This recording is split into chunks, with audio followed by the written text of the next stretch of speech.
Hello दोस्तों, आज के इस वीडियो में देखेंगे क्लास 8 हिंदी भाषा भारती। ये हमारा पाठ 19 हमारा दिया है कि बहादुर बेटा। चलिए इसके बोध प्रश्न सबसे पहले देखते हैं। देखिए दिया है कि निम्नलिखित यहाँ पर सिर्फ कहा गया कि शब्द और उसका अर्थ लिखने के लिए अगर आपको यहाँ से यहाँ तक आपको लिखना है। चलिए अब हम लोग आगे इसी प्रकार से बढ़ते हैं। प्रश्न 2, निम्नलिखित प्रश्नों के उत्तर संक्षेप में कहा है आपको बताने के लिए। क, संदीप और कुलदीप का संदीप और कुलदीप को घर आने में देर क्यों हो गई? तो लिखना है कि संदीप और कुलदीप को घर आने में देर इसलिए हो गई क्योंकि वे दोनों बाढ़ में फंसे लोगों की सहायता में जुटे थे। किसकी? तो बाढ़ में जो भी लोग फंसे थे उनकी वो सहायता कर रहे थे, यानी कि मदद। नदियों में बाढ़ आ जाने से क्या-क्या हानि होती है? तो लिखना है कि नदियों में बाढ़ आ जाने से गाँव के गाँव बह जाते हैं, सैकड़ों आदमी मर जाते हैं, जानवरों की तो गिनती ही नहीं, फसल भी बह जाती है, कई प्रकार के रोग क्या तो फैल जाते हैं। ठीक है, यह बाढ़ के कारण ये सब नुकसान होता है। अब रेड क्रॉस का रेड कोर्स के सदस्य क्या कार्य करते हैं? तो लिखना है कि रेड क्रॉस के सदस्य बाढ़ में फंसे लोगों को सुरक्षित स्थानों पर ले जाते हैं। बाढ़ से पीड़ित लोगों के लिए भोजन, कपड़े एवं दवाइयों का प्रबंध करते हैं। उन उन लोगों की सही देखरेख करने से सहायता करते हैं। उन लोगों की देखरेख करने से सहायता करते हैं, ठीक है? चलिए इसी प्रकार से आगे बढ़ते हैं हम लोग। अब दिया कि संदीप पानी में कैसे बह गया? कौन? तो संदीप जो है लिखना कि संदीप बाढ़ में फंसे लोगों को नाव से सुरक्षित स्थान पर ले जा रहा था। इस बचाव कार्य में व्यस्त संदीप की नाव एकदम उलट गई। मतलब नाव जो था वो क्या उलट गई। तभी पानी का बहाव भी तेज हो गया। इस तरह संदीप पानी में बह गया। ठीक है? अब हमारा आगे पूछा गया हमारा कि प्रश्न 3 में दिया है कि निम्नलिखित प्रश्नों के उत्तर विस्तार में लिखना है। काय संदीप और कुलदीप को परोपकार की सीख कैसे मिली? संदीप और कुलदीप को परोपकार की सीख, तो यहाँ पे क्या लिखना है? लिखिएगा कि मधुर नामक उनके बहन ने बताया कि उसके पिता चाचा ने भी आजादी की जंग में भाग लिया। देश के हजारों लोगों ने अपने प्राण बलिदान कर दिए। इस तरह उन्हें भी देश की सेवा करने, मानवता की रक्षा करने की सीख प्राप्त हुई। किसको? तो संदीप और कुलदीप को परोपकार की सीख उनके पिताजी, चाचा और दादाजी से उनको मिली है। ठीक है? अब ख में दिया कि संदीप द्वारा किए गए बचाव कार्य को युवती युवती ने किस तरह बताया? कहा युवती जो किस तरह बताया कहा आपको लिखने के लिए। तो इसका उत्तर में क्या लिखना है? इसका उत्तर में आपको लिखिएगा कि रेड क्रॉस की सदस्य एक युवती ने बताया कि वे सभी बाढ़ पीड़ितों की सहायता करने के लिए गए हुए थे। संदीप ने वहां सबसे बढ़ चढ़कर काम किया। उसने अपने प्राणों की चिंता किए बिना ही सैकड़ों लोगों के प्राणों की रक्षा की। संदीप बहुत साहसी है। उसके साहस को देखकर सभी लोग अचंभे में पड़ गए। मतलब सभी लोग उनको अचंभित हो गए देख करके। अचंभित का मतलब क्या था? आश्चर्यजनक है। बिना आराम किए ही लगातार उसने लोगों को बाढ़ के पानी से सुरक्षित बचाया। वे सभी को नाव में बैठाने के बाद स्वयं नाव में चढ़ते थे, परंतु अचानक ही उनकी नाव उलट गई। संदीप को तैरना आता था। वह बराबर उन लोगों की सहायता करते रहे। पानी पानी में बह जाने के बाद उन्हें लोगों ने बचा लिया। कठिन परिश्रम के कारण वह बेहोश हो गया। उन्हें प्राथमिक चिकित्सा सहायता दे दी गई और वह अब ठीक हो गया। देखिए दोस्तों इसका उत्तर जो था वो थोड़ा-सा लंबा था। मैंने बहुत प्रयास किया इतना ज़्यादा लंबा उत्तर नहीं लिखाने का, ठीक है? चलिए अब इसके मैं देखिए ज़्यादा लंबा उत्तर आपको बताने का प्रयास नहीं रहता है, ठीक है? ताकि आपको क्या होता है कि ज़्यादा लिखते तो आपका हाथ दुख जाता है, ठीक है? इसलिए।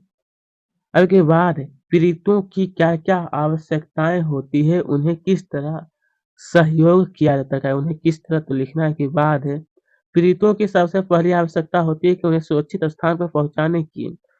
उनसे उनसे हाँ, सही है। उनसे संबंधित सामान को उनके पास पहुँचाने की उस समय उन्हें भोजन, पानी व कपड़े आदि प्राप्ति कराने की भी ज़रूरत होती है। इसके अलावा उन्हें दवाइयों की भी ज़रूरत होती है, क्योंकि बाढ़ आ जाने से पानी के फैलने वाले अनेक रोग हो जाते हैं। इसलिए उन्हें क्या होता है कि उनको भोजन चाहिए, कपड़ा चाहिए, पानी चाहिए, फिर उनको साथ में दवाई भी चाहिए, जिससे वो रोग जो है उससे वो मुक्ति पा सकें। अभी इस एकांकी का सार अपने शब्दों में लिखा है, इस एकांकी का सार। तो देखिए ये यहाँ पर कहा है इस एकांकी का सार, तो इसमें मैं कुछ नहीं कर सकता, इसका उत्तर जो है थोड़ा-सा लंबा होगा, ठीक है? लेकिन ज़्यादा लंबा नहीं है। देखिएगा कि इस एकांकी में बताया गया है कि हमें संकट काल में सहयोग करने के लिए तैयार रहना चाहिए। कुलदीप और संदीप 2 भाई हैं। उनकी बहन मधुर और माँ भी उनके साथ रहती है। कुलदीप को विद्यालय में सूचना मिलती है कि बाढ़ में धन की हानि हुई है।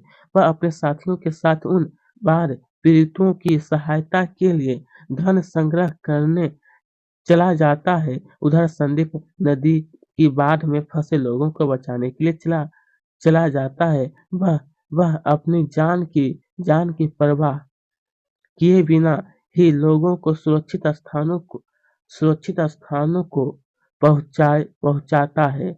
इस काम में वह स्वयं भी डूबते-डूबते बच जाता है। इस एकांकी में परोपकार की भावना को रेखांकित किया गया है। मानव जाति की सेवा के लिए संस्थापित संस्था रेड क्रॉस का परिचय भी दिया गया है। ठीक है, बस यही आपको लिखना था। ये ज़्यादा लंबा भी नहीं है। ठीक है, ये 10 से 12 लाइन में ये पूरा हो जाएगा। बहादुर बेटा किसे कहा गया है और क्यों? तो लिखना है कि संदीप को बहादुर बेटा कहा गया है। उसने अपने प्राण हथेली पर रखकर बाढ़ में फंसे लोगों को बचाए। इन्हीं सब लोगों को बहादुर बेटा जो है वो कहा जाता है। देख सकते हैं इस पाठ का ही नाम है बहादुर बेटा। चलिए प्रश्न 4 के निम्नलिखित कथनों में कौन जो किससे कह रहा है, कौन किससे कह रहा है? तो मैं यहाँ पे सिर्फ़ आपको उत्तर बता देता हूँ, ठीक है? यहाँ पे देख सकते हैं ये जो प्रश्न जो दिया है ना वो यहाँ पर उत्तर में देखिए आपको लिख दीजिएगा उत्तर में कि मधुर अपनी माँ से, कौन? तो मधुर जो अपनी माँ से कह रहा है, बस यही इसका उत्तर हो जाएगा, आपको लिख देना है। फिर ख नंबर जो दिया है ना, इसका उत्तर ये वाला है। इसका उत्तर में ये आपको लिखना है कि कुलदीप का कथन अपनी बहन मधुर और माँ के प्रति किसके कुलदीप का कथन अपनी बहन मधुर और माँ के प्रति।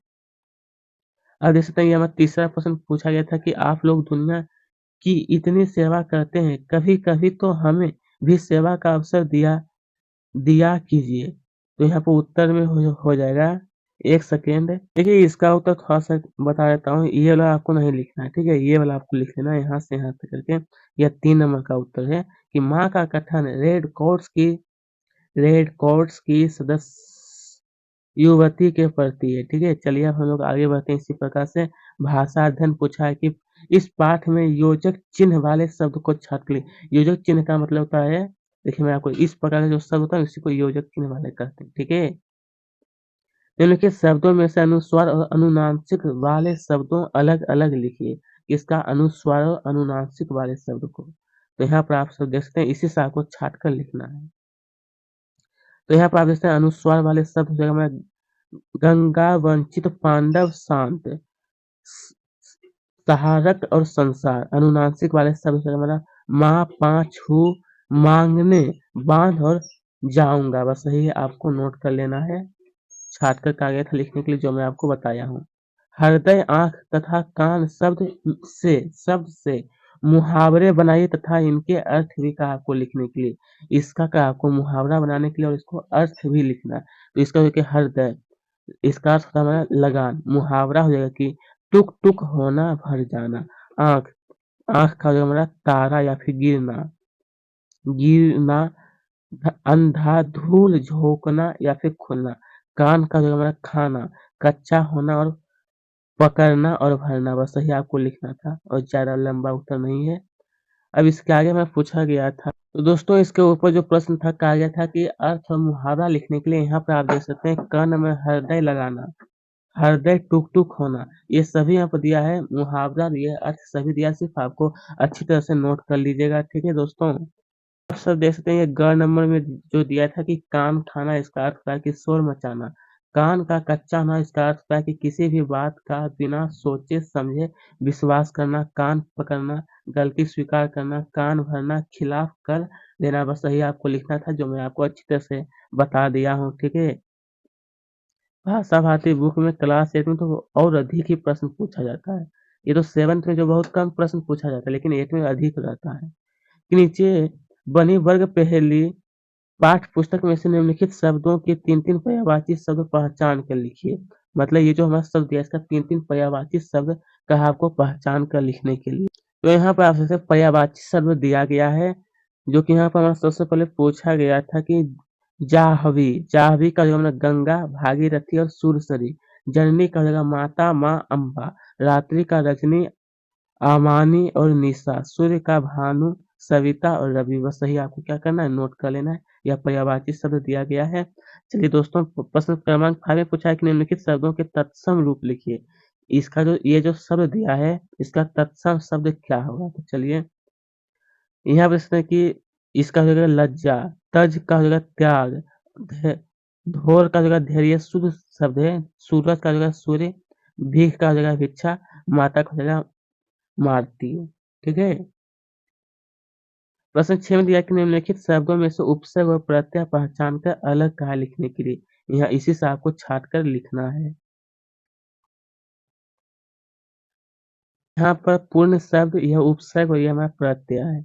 इसमें कहा है कि इसमें क्या होगा, प्रत्यय किसमें प्रत्यय होगा, किसमें उपसर्ग होगा, आपको बताना है। तो यहाँ पे इसका उत्तर दिया, आपको अच्छी तरह से लिख लेना है। फिर इसी प्रकार से आपको 10 को दिया था, जो कि सभी आपको नोट कर लीजिएगा, ठीक है? चलिए अब इसके आगे हम लोग देखते हैं क्या पूछा गया है। इसमें देखिए दिया है कि नीचे कुछ वाक्य लिखे हैं, उनमें अथाह स्थान विराम चिन्ह लगाइए। कहा है उसमें कहाँ पर विराम चिन्ह लगेगा आपको बताना है। तो यहाँ पर देखते हैं उत्तर। उत्तर में क नंबर में जहाँ पर भी लगेगा आपको लगा देना। लिखा हुआ है ख, ग, घ, ये सभी आपको नोट कर लीजिएगा। तो दोस्तों कैसे हैं आप सब? आप कमेंट में ज़रूर बताइएगा। तो यह वीडियो यहीं पर यह समाप्त होता है।